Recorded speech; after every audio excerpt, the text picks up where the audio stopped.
केमन आछो? मुझे पूरा यकीन है आप सारे लोग बहुत अच्छे होंगे। पहली बार आपके बीच में आया हूं। झील में पानी बरसता है हमारे देश में, झील में पानी बरसता है हमारे देश में, खेत पानी को तरसता है हमारे देश में, जिंदगी का हाल खस्ता है हमारे देश में, दूध महंगा खून सस्ता है हमारे देश में। इनायतपुर वालों, ये लोकसभा का इलेक्शन कोई आम इलेक्शन नहीं है। इस बार खतरा बहुत बड़ा है। इस बार खतरा इस देश के आईन को, कॉन्स्टिट्यूशन को बचाने का है। एक तरफ भाजपा की वो ताकत खड़ी है जो सुबह शाम अपने हर प्रचार के भाषणों में भारतीय जनता पार्टी के नेता कह रहे हैं कि हमें बहुमत दीजिए ताकि हम कॉन्स्टिट्यूशन चेंज कर सके। चाहे वो भारतीय जनता पार्टी के पोस्टर बॉय अरुण गोविल हो, या उनकी नेता ज्योति मिर्धा हो, लल्लू सिंह हो, अनंत हेगड़े हो, खुलेआम कह रहे हैं कि हमें मैंडेट दीजिए, हमें देश का संविधान बदलना है। वो संविधान जिसमें महात्मा गांधी के उसूल हैं, वो संविधान जिसमें पंडित जवाहरलाल नेहरू के सपने हैं, वो संविधान जिसमें मौलाना आजाद के ख्वाबों की ताबीर है, वो संविधान जिसमें डॉक्टर बाबा साहब अंबेडकर के सपने शामिल हैं, वो संविधान जिसके लिए आपके अपने बेटे गनी खान चौधरी ने न जाने कितनी कुर्बानियां दी हैं, ऐसे संविधान को बदलना चाहती है भाजपा।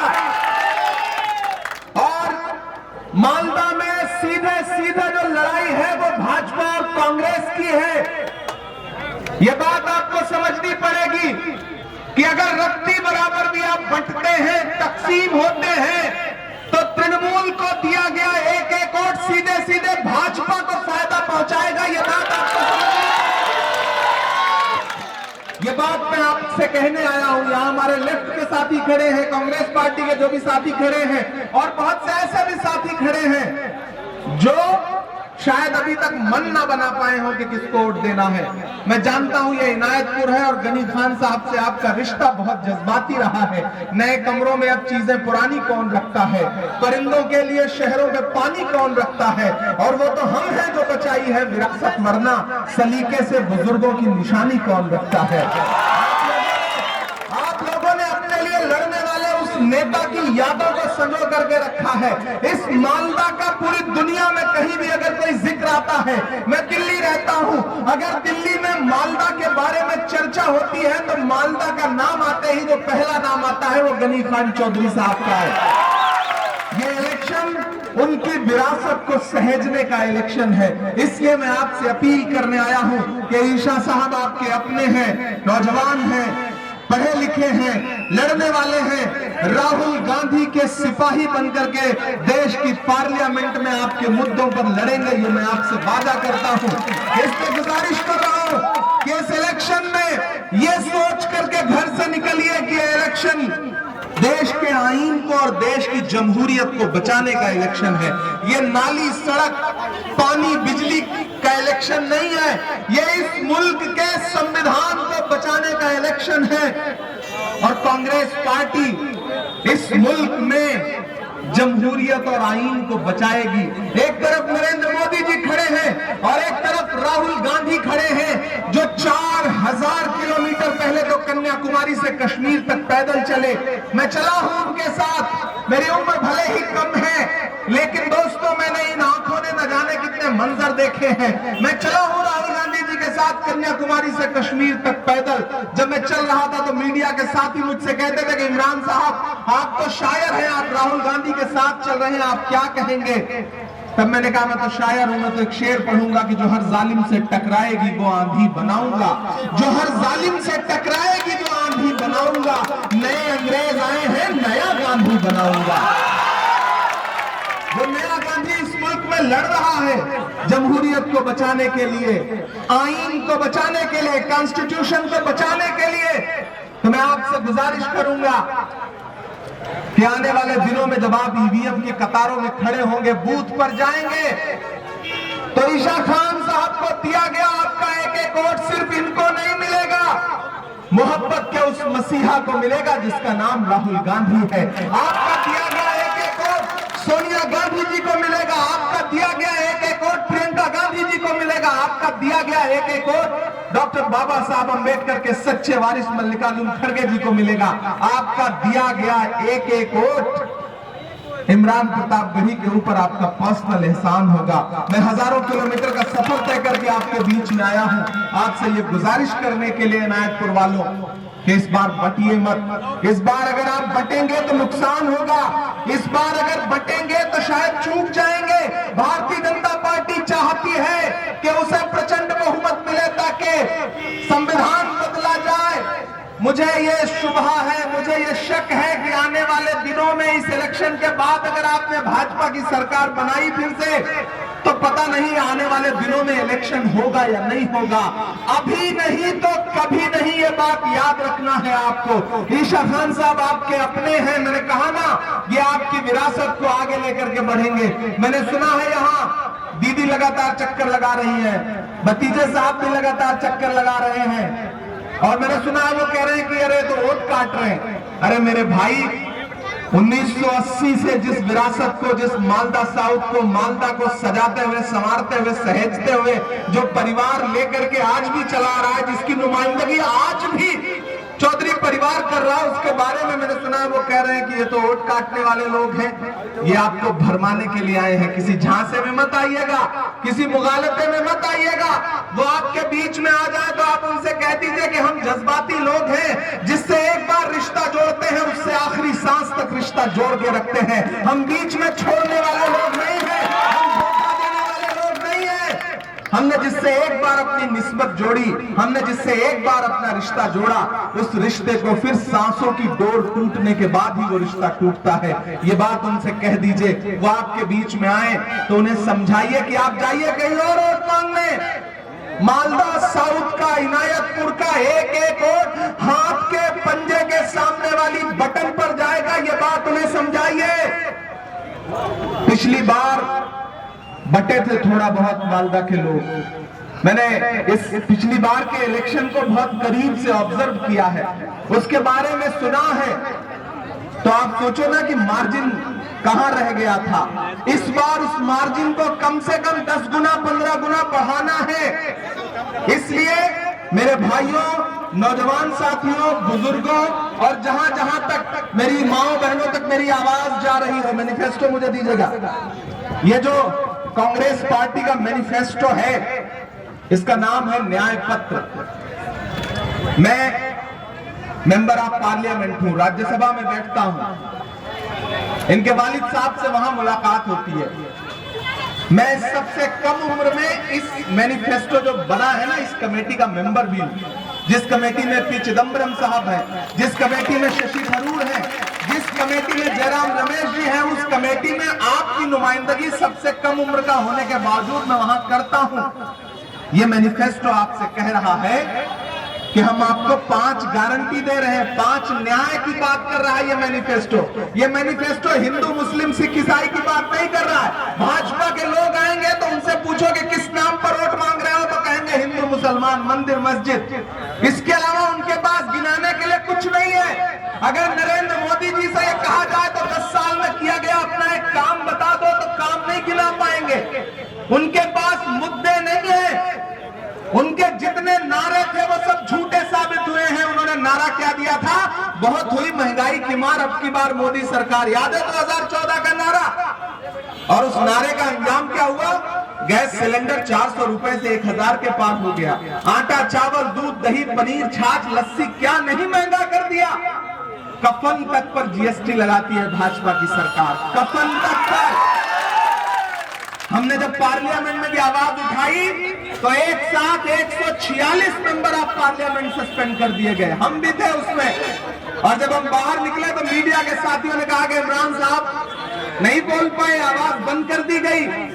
तब हमने बाहर निकल के यही कहा था कि जख्म पर जख्म खा के निकले हैं, जख्म पर जख्म खा के निकले हैं, हाँ मगर मुस्कुरा के निकले हैं। सर झुकाने का हुक्म जब आया और भी सर उठा के निकले हैं। हम लगातार बोल रहे हैं, हम लगातार लड़ रहे हैं। हम आपसे ये कहना चाहते हैं कि भाजपा के पास मुद्दे नहीं है, टीएमसी के पास मुद्दे नहीं है। लेकिन कांग्रेस पार्टी आपसे क्या कह रही है कि हमारी सरकार बनवाइए, खास तौर से खवातीन तक, औरतों तक, महिलाओं तक मेरी आवाज पहुंच रही हो।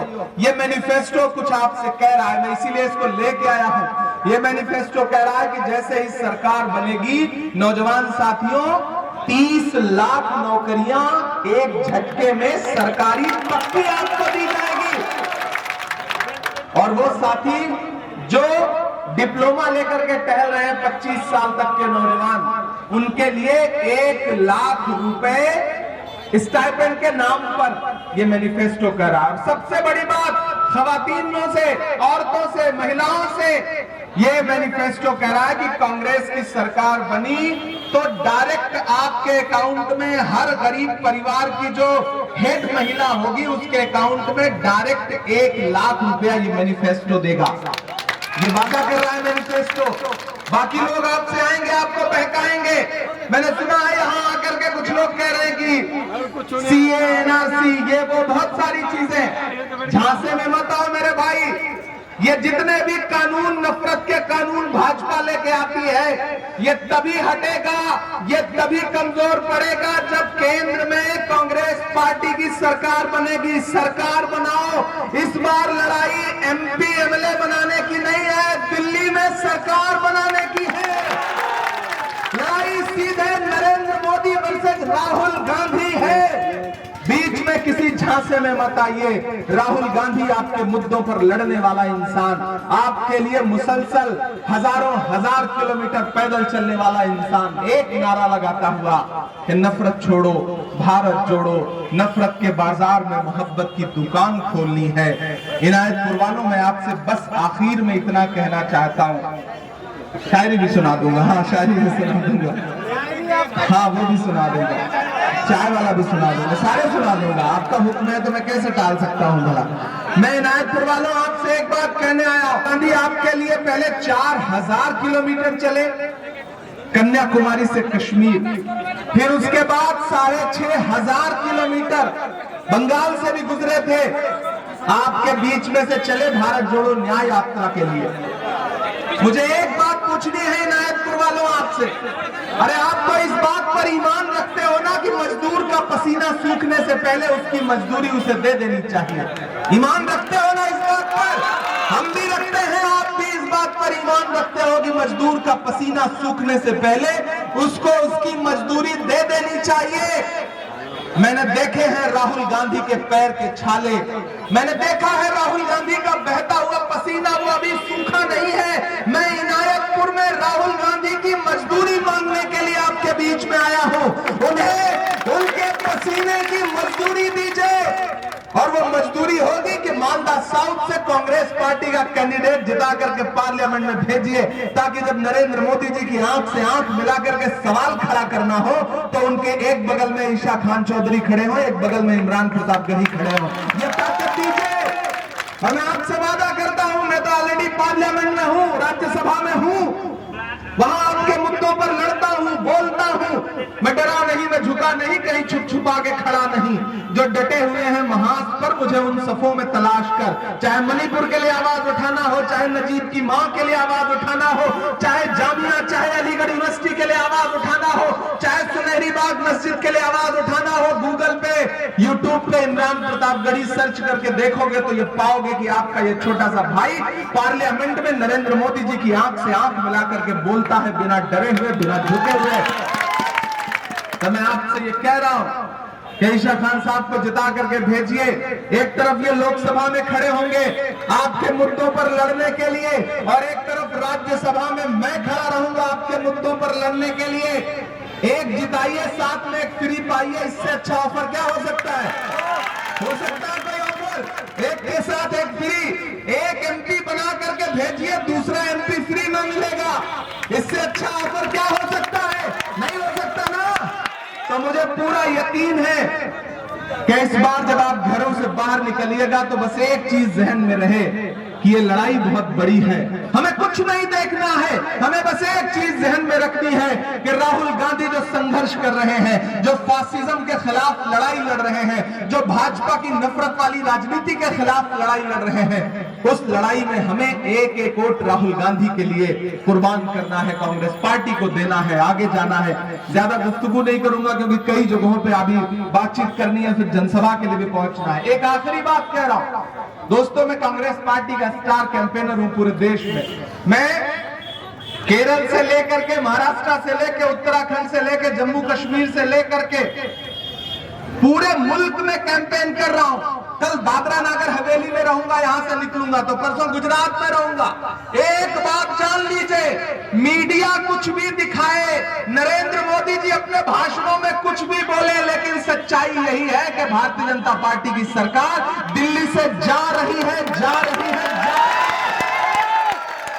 कोई ताकत नहीं रोक सकती। पूरे भारत का माहौल यही है कि साउथ इंडिया में भाजपा साफ और नॉर्थ इंडिया में भाजपा हाफ।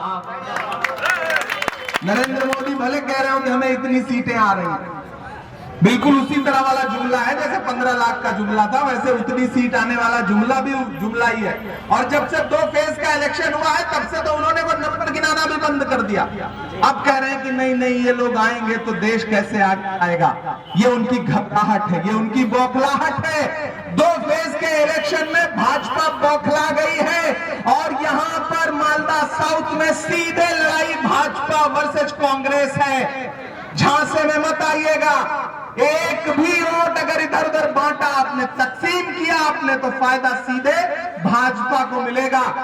और मुझे पूरा यकीन है आप भाजपा को फायदा देने की कोई भी कोशिश नाकाम करेंगे, ये मुझे पूरा यकीन है। ये इनायतपुर है, अब तक आपने अपने तमाम बुजुर्गों पे इनायत की है, इस बार ईशा भाई पे इनायत कर दीजिए। मैं भी दामन फैलाने के लिए आया हूं, मुझ पर भी इनायत करिए। आपकी इनायत होगी तो इन्हें दिल्ली जाने से कोई रोक नहीं पाएगा। मैं वो नज्म सुना देता हूं जिसके लिए आपका हुक्म है। जब मैं पॉलिटिक्स में नहीं था, सिर्फ शायरी करता था, तब भी हुकूमत की आंख से आंख मिला करके सवाल पूछता था। आपको 2014 का प्रधानमंत्री जी का वो नारा याद है कि भाइयों बहनों मुझे देश के खजाने की चाबी सौंप दो, मैं देश नहीं लूटने दूंगा, चौकीदार बन के रहूंगा, ये नारा याद है। फिर उस नारे की सच्चाई पूरा देश देख रहा है। मैंने शायरी में उनसे सवाल किया है कि कहां सोया है चौकीदार, कहां सोया है चौकीदार। इतनी कमजोर तालियों से सुनेंगे तो काम नहीं चलेगा। मुझे लगना चाहिए कि मैं जिंदा दिल लोगों के बीच में खड़ा हूं। इलेक्शन सिर्फ वोट देने का नाम नहीं है, सपोर्ट देने का भी नाम है, याद रखिएगा। कल से इस इलेक्शन को ईशा चौधरी बन के लड़िए। एक एक आदमी को कल से ये महसूस करना है कि ये इलेक्शन मेरा है, मैं लड़ रहा हूं इस इलेक्शन को। ये महसूस करो कि इमरान प्रतापगढ़ी हूं मैं, राहुल गांधी हूं मैं, ईशा खान चौधरी हूं मैं। जब आप इस तरह से इस इलेक्शन को लड़ेंगे तो कोई भी ताकत ना तो आपको तकसीम कर पाएगी ना आपको बांट पाएगी। कहां सोया है चौकीदार, कहां सोया है चौकीदार। विजय माल्या नाक के नीचे से हो गया फरार। कहां सोया है चौकीदार, कहां सोया है चौकीदार। कि चाय बेचने वाला पूरा भारत बेच रहा है। बेच रहा है कि नहीं बेच रहा है? बेच रहा है कि नहीं बेच रहा है? मैं बताता हूं क्या क्या बेच रहा है। कि चाय बेचने वाला पूरा भारत बेच रहा है। इसी काम में हासिल से महारत बेच रहा है। कि रेल बिक गई, तेल बिक गया, बिका हवाई अड्डा। रेल बिक गई, तेल बिक गया, बिका हवाई अड्डा। सब कुछ बिकता देख के खुश हैं अपने जेपी नड्डा। जनता महंगाई की मारी करती हाहाकार। कहां सोया है चौकीदार, कहां सोया है चौकीदार। इनायतपुर वालों, पहली बार आपके बीच में आया हूं और मुझे यकीन है कि मेरे आने को जाया नहीं होने देंगे आप, मुझे मायूस नहीं करेंगे। 4 जून को जब रिजल्ट आएगा ना तो मैं पता नहीं मैं हिंदुस्तान के किस शहर में रहूं, लेकिन मेरी नजरें मालदा साउथ की सीट पर रहेंगी और इनायतपुर की पोलिंग बूथ पर रहेंगी। और मुझे पूरा यकीन है कि यहाँ का एक एक वोट सीधे कांग्रेस पार्टी को जाएगा, ईशा खान चौधरी जी को जाएगा। आपका दिया गया, इनको दिया गया वोट इमरान प्रतापगढ़ी को मिलेगा। चाहता हूं कि एक बार यहाँ मौजूद हमारा एक एक साथी हाथ उठा करके एहसास दिलाए कि आप सारे लोग ईशा भाई के साथ हैं। इंशाल्लाह इन्हें जिताइए, इन्हें पार्लियामेंट भेजिए। पार्लियामेंट ये पहुंचेंगे तो एक बार फिर मैं आपका शुक्रिया अदा करने के लिए आपके बीच में आऊंगा। बहुत शुक्रिया, बहुत मोहब्बतें, बहुत अच्छा लगा आपके बीच में आकर के। आपने जो मोहब्बत दी है ये मेरे ऊपर हमेशा कर्ज रहेगा, मेरे ऊपर उधार रहेगा। इंशाल्लाह ये जीतेंगे तो एक बार शुक्रिया अदा करने आऊंगा और आपको खूब सारी शायरी सुनाऊंगा।